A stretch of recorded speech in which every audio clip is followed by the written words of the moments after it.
Hello, my name is Yana Lihodid, and welcome to my presentation concerning influenza season.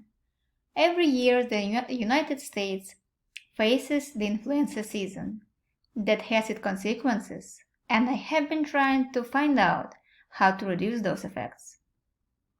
I believe that in a season with a high level of disease, hospitals need to hire additional staff to reduce the workload and to be able to help all patients. This is the motivation of my project. So I decided to find the most vulnerable to the flu regions and months with high rate of disease. More than 324 million people live in the US. Some states like California, Texas, New York, Florida are the most populated. But as we can see, all of them have a high rate of death. Bigger size of circle show us where was the high number of deaths. So I was surprised to see that states less populated, like Pennsylvania, Alabama, North Carolina, struggled from the flu a lot, and East Coast more vulnerable to flu, maybe because of the colder climate. In the United States,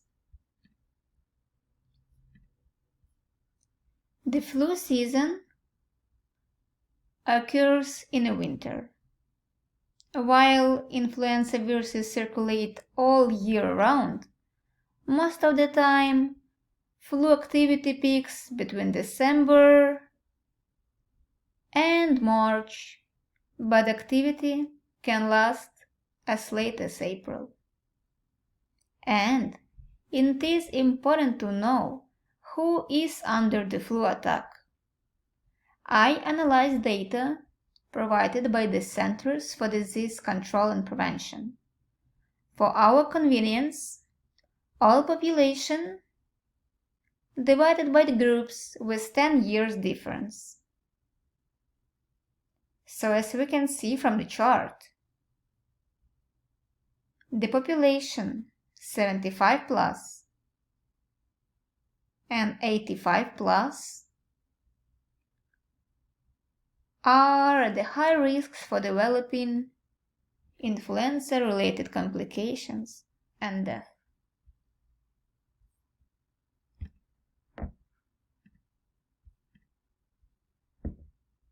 So, my recommendations will be the following. To prepare additional staff in advance and plan budget regarding the flu season, which starts with beginning of winter. To pay attention to most vulnerable population, adults 75 plus, provide additional information to them about upcoming flu season with high risk of developing influenza-related complications. High populated states like California, New York, Florida, and Texas need to be under extra attention to reduce high number of deaths. In top 10 states with most high number of deaths but less population are North Carolina, Alabama, and Massachusetts. These states shouldn't be deprived by attention and help to fight flu epidemic. Thank you.